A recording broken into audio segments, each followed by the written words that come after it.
समाधि से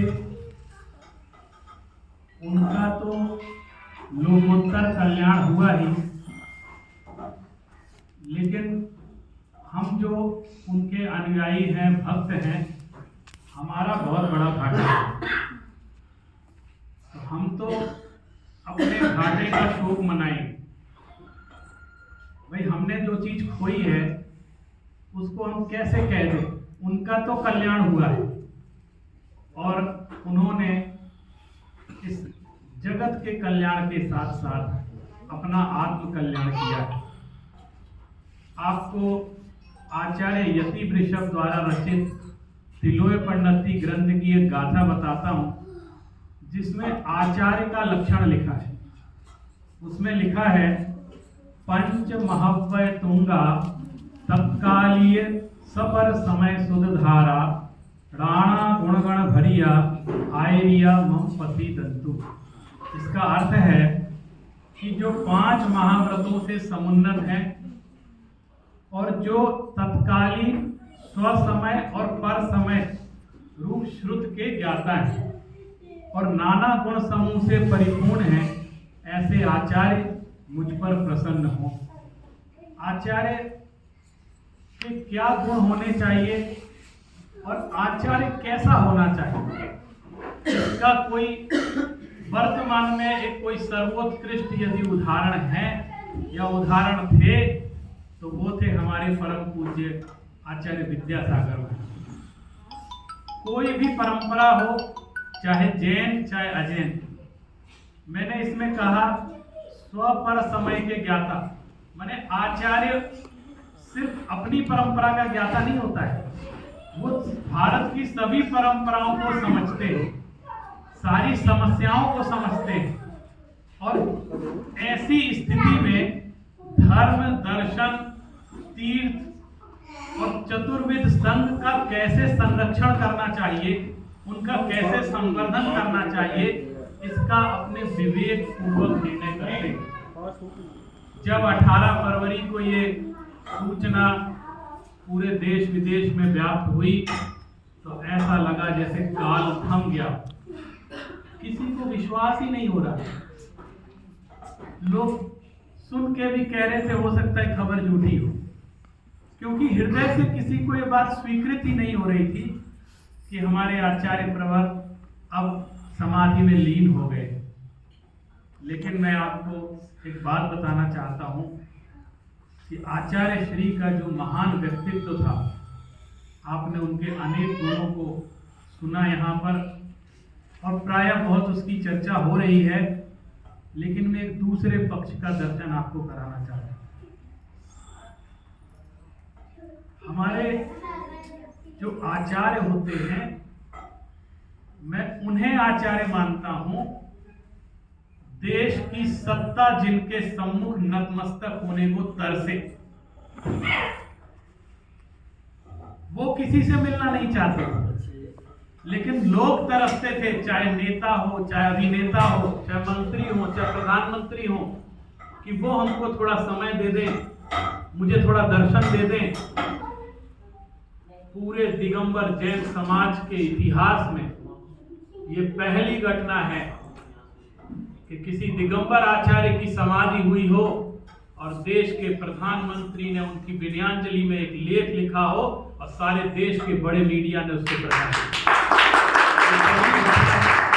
आज तक के इतिहास में कभी प्रधानमंत्री किसी के बारे में लेख नहीं लिखा करते। आप देखिए, सत्ता को भी निर्देशित करता है अपने धर्म के प्रति, अपनी संस्कृति के प्रति। अभी कल्पना जी ने कहा शिक्षा, माने सबसे बड़ी चीज जो नई शिक्षा नीति का निर्धारण हुआ, तो यह भी एक गौरव की बात थी कि उसमें सलाहकार समिति में एक दिगंबर आचार्य को रखा गया, उनसे सलाह ली गई कि हमें शिक्षा का कैसे आगे मार्गदर्शन करना चाहिए, इस भारत में शिक्षा कैसे आगे बढ़े। चतुर्विध, चारों तरफ से आप देखें तो विविध गुणों के धनी थे आचार्य। सिर्फ साहित्य की बात करें तो ऐसा विशाल साहित्य, ऐसा ज्ञान का भंडार वो हमको देकर के गए हैं कि पूरे भारत में उनके साहित्य के आधार पर 100 से अधिक पीएचडी हो चुकी। आप यहाँ देख रहे हैं, यहाँ मूक माटी महाकाव्य उनका रखा हुआ है। मैंने इस ग्रंथ का स्वाध्याय किया और मैं आपसे ये कहना चाहता हूं कि आज तक यदि आपने ये ग्रंथ नहीं पढ़ा है तो उनकी विनयाञ्जलि के अवसर पर उनकी स्मृति स्वरूप इस ग्रंथ को एक बार अवश्य पढ़ें। हिंदी के महाकवि के रूप में आप प्रतिष्ठित हैं। संस्कृत भाषा में देखें तो उन्होंने अनेक शतकों की रचना की, समण सुक्तम का अनुवाद किया, अनेक ग्रंथों का प्रणयन किया और शताधिक साहित्य उनका आज उपलब्ध है जो जैन दर्शन के क्षेत्र में एक प्रतिमान रखता है, एक उदाहरण रखता है। उनकी बहुत सारी बातों में मैं एक छोटा सा संस्मरण आपको बताना चाहता हूं, जिसके कारण मैं उनसे किस तरह से अभिभूत हो गया, किस तरह जुड़ गया। बहुत छोटी सी अवस्था, लगभग 4-5 वर्ष का मैं रहा हूँगा। मैं अपने पिताजी के साथ पपौरा क्षेत्र में उनका चातुर्मास चल रहा था, बहुत वर्षों पुरानी बात है। तो मैंने जिंदगी में कभी आहार नहीं लिए, किसी भी मुनिराज को आहार नहीं। और हम लोग जैसे पले उसे हम आचार्य श्री का मतलब ही आचार्य विद्यासागर समझते। उसके समय में तो हमको यही समझ में नहीं आता कोई और भी आचार्य होता होगा, वो बाद में पता चला, बाद में जाके कि अच्छा और भी होते हैं। उस समय तो ऐसा लगता था आचार्य श्री माने आचार्य विद्यासागर, यही समझ में आता। तो वहाँ एक परिवार था, कहने लगे कि हमारा चौका बहुत दिनों से लग रहा है, हमारी इच्छा है कि हम आचार्य श्री को आहार दें, लेकिन हमारा सौभाग्य ऐसा नहीं हो रहा है कि हमारे चौके में वो आए। हमारी भी इच्छा थी। मेरे पिताजी ने कहा तुम धोती पहनकर आ जाओ, और वो एक परिवार खड़ा उनके साथ खड़े हो जाते, क्योंकि हमने तो चौका लगाया नहीं। तुम दोनों एक नारियल दिया और वहां खड़े हो गए, और उस दिन हमारे सौभाग्य का ठिकाना नहीं रहा कि हमारे ही चौके में आचार्य श्री का पधारना। मुझे विधि भी नहीं पता थी। मैं ये बात इसलिए कहना चाहता हूं कि आज मैं ऐसे अनेक परिवारों को जानता हूं, ऐसे अनेक दिगंबर परिवारों को जानता हूं जो ये जानते ही नहीं है कि मुनि को आहार कैसे दिया जाए। उनको उसकी विधि नहीं मालूम, उसकी उन्होंने दर्शन भी नहीं किए। ऐसे दिगंबर परिवार भी हैं। आप उस सौभाग्य को, उस दुर्भाग्य को कैसे व्याख्यायित करेंगे कि इस सदी में, इस पंचम काल में, ऐसे समय में जब ऐसे महान आचार्य हमारे जीवन में, हमारे युग में प्रतिष्ठित हैं और हमने उनका दर्शन करने का भी सौभाग्य प्राप्त नहीं।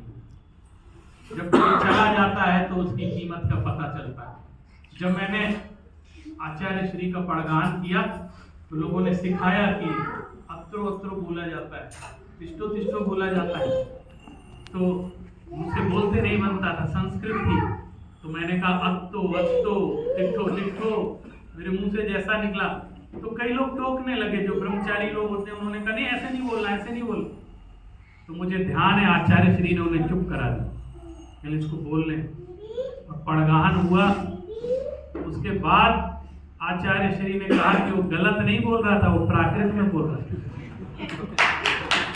और आचार्य श्री का ही आशीर्वाद मैं मानता हूं कि उस समय जिस वात्सल्य से उन्होंने इसकी स्वीकृति दी थी, मैं आज प्राकृत भाषा के क्षेत्र में ही काम कर रहा हूं। गुरु का आशीर्वाद कहां से प्रारंभ होता है आप कल्पना नहीं कर सकते। गुरु कृपा के बिना कुछ होता ही नहीं है दुनिया। जिसका कोई गुरु नहीं उसका जीवन शुरू नहीं। तो जीवन में जब उन्होंने आहार चर्या हो रही थी, मैं उनको आहार दे रहा था, तो उन्होंने अपनी अंजलि को पीछे कर लिया। तो मुझे लगा पता नहीं कोई गलती हो गई। तो उन्होंने बगल में किसी ने कहा कोई नियम, बिना नियम के आहार चर्या नहीं होती, कोई नियम लो। तो एक ब्रह्मचारी जी बोले रात्रि भोजन का त्याग। तो मैंने कहा मेरा त्याग है। और आपको पता है उस समय ऐसी सिचुएशन होती है कि अब बहुत सारे रखवालों से रखने तैयार हैं, मुझे तो आहार देना है। तो मैंने कह दिया त्याग है, लेकिन आचार्य श्री ने फिर भी अंजलि दी और कहा कि उन्होंने इशारे से ऐसे हाथ किया। एक दिन का तो क्या बात, तो फिर किसी ने बताया आप 1 महीने का त्याग करो। तो मैंने कहा ठीक है 1 महीने का। आप देखिए इतने बड़े आचार्य होकर एक बालक के प्रति जो वात्सल्य भाव, उन्हें मालूम था कि ये भावुक का मैं कह रहा है कि मेरा आजीवन का त्याग है, लेकिन इसका निभ नहीं पाएगा। ये तो अभी तैयार है, हर चीज करने को तैयार। यानी कितने यथार्थवादी, प्रयोगशाला की धरा पर कार्य करने वाले ऐसे महान व्यक्तित्व। आचार्य श्री से कोई नियम लेना आसान बात नहीं। मैं भारत के लगभग सभी मुनि संघों को जानता हूँ, सभी आचार्य संघों को जानता हूँ, और ऐसे अनेक मुनियों को जानता हूँ जो आचार्य श्री के पास गए और आचार्य श्री ने उनको दीक्षा से मना कर दिया और वो अन्यत्र जाके उन्होंने दीक्षा दी। क्योंकि आचार्य श्री और जो दीक्षा को मना करते थे, जिस चाय को दीक्षा नहीं देते थे, ऐसे आचार्य का सबसे बड़ा संघ इस देश चयन करके अनेक क्षुल्लक, अनेक एलक अभी भी हैं जो तरसते रहे वर्षों से, उनसे निवेदन मुझे मुनि दीक्षा नहीं, अभी तुम इस योग्य नहीं, बिना परीक्षा के किसी को मुनि दीक्षा नहीं दे। तो ऐसा अद्भुत संघ इस देश में विद्यमान है, ऐसे अनुशासन प्रिय आचार्य। मैं बड़े अफसोस के साथ, आप सभी महसूस करते होंगे, एक बड़ी विपदा से पूरा दिगंबर जैन समाज गुजर रहा है। सबसे पहले आचार्य विद्यानंद जी का वियोग हो गया, जो स्तंभ थे श्रमण संस्कृति। फिर उसके बाद अभी देखा आपने भट्टारक जी का वियोग हो गया, जो स्तंभ थे दिगंबर प्रभु। जयपुर से डॉक्टर हुकुमचंद भारिल जी का वियोग हो गया, जो स्तंभ थे जैन। और अब आचार्य विद्यासागर महाराज जी अब हमारे बीच नहीं हैं, हम सभी को आशीर्वाद नहीं दे रहे हैं। आप सोचिए, ये सारे स्तंभ इस समय दिगंबर परंपरा के धीरे धीरे, कोई सानी नहीं है, कोई दिखाई नहीं दे रहा है कि किसके आश्रय से दिगंबर परंपरा आगे बढ़ेगी। लेकिन आचार्य श्री ऐसी फौज खड़ी करके गए हैं कि वो पूरे स्तंभ का काम करेगी और हमारी श्रमण संस्कृति और जैन संस्कृति का सूर्य चमकता रहे।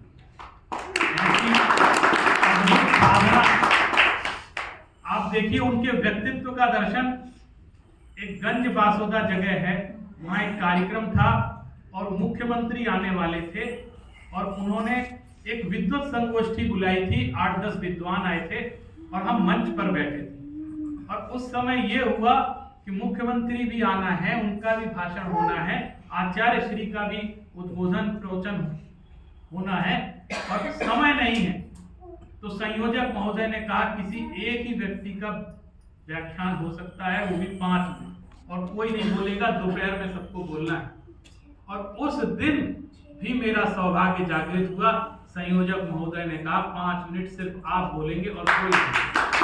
और मैंने तीर्थ संरक्षण के बारे में उस समय कुछ बिंदु 5 मिनट में आचार्य श्री के सानिध्य में जब सुझाए, तो एक ब्रह्मचारी जी मेरे पास आकर बोले कि आचार्य श्री ऊपर बुला रहे हैं, आप उनसे मिलकर जाना, ऐसे मत जाना। और जब मैं आचार्य श्री के पास गया तो उन्होंने बहुत आशीर्वाद दिया और उन्होंने कहा कुछ और बात करनी है, बाद में कक्ष में आना। मैं कक्ष में गया तब उन्होंने विशेष मुझे मार्गदर्शन उस दिन प्रदान किया। तो ऐसा वात्सल्य और आशीर्वाद रखते थे। विदिशा में शीतल धाम में चातुर्मास चल रहा था, वहां एक तत्व चर्चा संगोष्ठी का आयोजन हुआ। आपको बताऊं, मैं कल्पना करता था हमेशा कि भगवान महावीर का समूह शरण कैसा होता।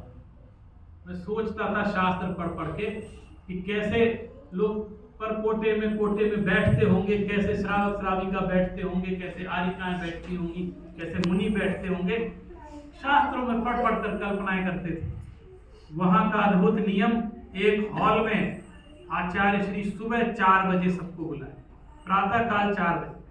और हम लोग जो गए थे उसमें हॉल में किसी की एंट्री नहीं थी, सिर्फ संघ मौजूद था और विद्वानों को बिठाने का, और हम लोगों को कोई भाषण नहीं देना। ये था कि चर्चा समाधान होगा आपकी कोई तत्व संबंधी जिज्ञासा हो, उसका समाधान आचार्य श्री को। मैं बहुत सारी लिस्ट बनाकर ले गया कि आचार्य श्री से मैं ये प्रश्न पूछूंगा महाराज, तो मुझे कई शंकाएं समाधान चाहिए।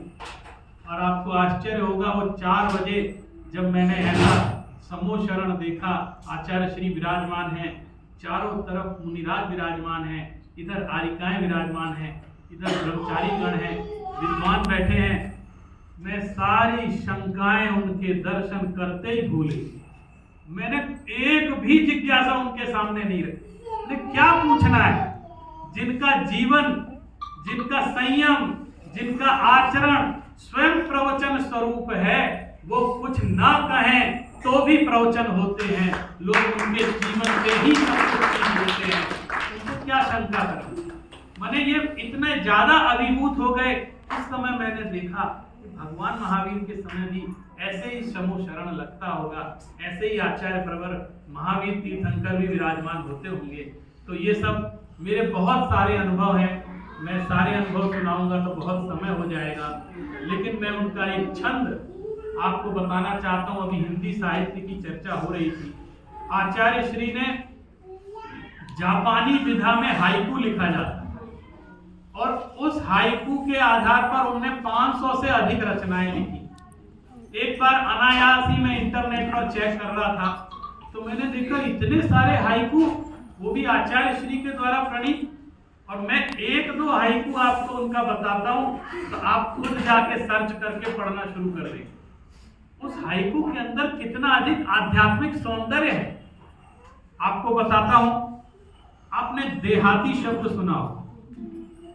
देहाती किसको कहते हैं? गांव वाला, यानी कई बार जो अनपढ़ है ऐसे बोलते हैं कि देहाती है या गांव वाला है देहाती। लेकिन देहाती शब्द की इतनी अच्छी अभिव्यंजना आप आचार्य श्री के शब्दों में सुने। वो कहते हैं, संदेह होगा देह है तो देहाती, देह है तो देहाती, विदेह हो जा। देह है तो देहाती, माने जो देह को अपना मानता है वो देहाती है, गांव का व्यक्ति देहाती नहीं। अब देखो, देहाती शब्द का ऐसा अर्थ शायद ही किसी ने आज तक किया हो। और वो कहते हैं, गेय चिपके, गेय समझते हैं ना, जो ज्ञान का गेय होता है, गेय चिपके, ज्ञान चिपकता तो स्मृति हो जाती। गेय चिपकने से क्या होता? ऐसे ऐसे अद्भुत, आप समझ लिए, इतना सा छंद है, माने 2 लाइन की बात होती है और बात इतनी गहरी कह दी जाती है। और जिसने अपनी साधना में, अपनी आत्मानुभूति में इतनी गहराइयां प्राप्त की हैं, उन्हीं के मुखारविंद से, उनकी लेखनी से ऐसे शब्द निकला करते हैं। कोई साधारण व्यक्ति इस तरह की रचना नहीं कर सकता। एक तो और बताता हूं, हम लोग प्रकाश करते हैं, वो कहने लगे निजी प्रकाश, निज प्रकाश। किसी प्रकाशन ने क्या कभी लिखा? प्रकाशन करते हैं, इतनी सारी किताबें छापते हैं आप, प्रकाशन कह रहे निज प्रकाश क्या कभी किसी प्रकाशन ने दिखाई दिया? यानी असली प्रकाश तो निज का प्रकाश होता है, आत्मा का प्रकाश होता है, ये किताबें छपवाने से कुछ नहीं होता। अब देखिए कितनी एक छोटी सी बात को लेकर कितनी सोच में हम लोग प्रदर्शन बहुत करते हैं।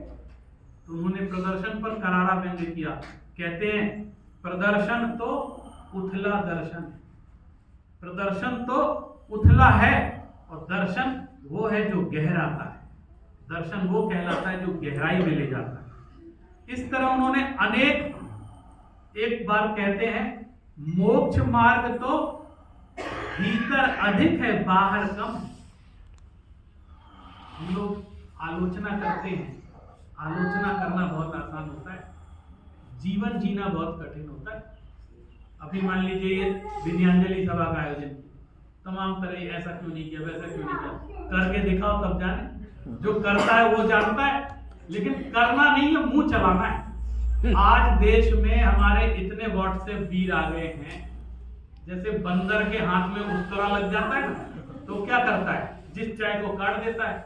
तो ऐसे ऐसे ज्ञानी पैदा हो गए हैं जिनको इतना सा भी संकोच नहीं है कि कितने बड़े आचार्य और स्वानुभव में जीवन जीने वाले, जन कल्याण करने वाले, आत्म कल्याण करने वाले, ऐसा पथ प्रदर्शन करने वाले आचार्य जिन्होंने जीवन भर सिर्फ दिया ही दिया है, कभी कुछ लिया नहीं है। लेने को तो एक उड़द की दाल और 2 कौर की रोटी इतना लेते थे, इससे ज्यादा कुछ लेते नहीं थे आप। लेकिन इसके अलावा उन्होंने अंबार दिया हमारे जगत में, और सिर्फ जैनों को ही नहीं, अजैनों को, पूरे राष्ट्र को। इसलिए आज पूरा राष्ट्र उनके प्रति कृतज्ञ है। आप सिर्फ आप नहीं रो रहे हैं, मैंने अनेकों को देखा, अनेक अजैन रो रहे हैं। जिस जगह से निकल जाते थे, अजैन कहते थे धरती का देवता जा रहा है, एक दिगंबर मुनि जा रहा है, दिगंबर आचार्य जा रहा है, सबके सिर अपने आप नतमस्तक हो जाते थे। ऐसे दिगंबर जैन परंपरा की गौरव गाथा को दिग दिगंत तक पहुंचाने वाले आचार्य आज हमारे बीच में नहीं। हमको इस चीज का बहुत गहराई से अनुभव करना है, और हमको इस बात पर भी विचार करना है कि हम उनके प्रति भक्ति करें, लेकिन विवेक का भी ध्यान रखें। किसी ने कहा आचार्य श्री चांद में दिखाई दे रहे, दिख भी रहे होंगे, कुछ लोगों ने एडिट करके फोटो डाल दी, क्यों दिख रहे? मैं आपको एक संस्मरण सुनाता हूँ। लाडू में 13 पंथ के आचार्य तुलसी विराजमान थे। मेरे सामने ही उनकी समाधि हुई।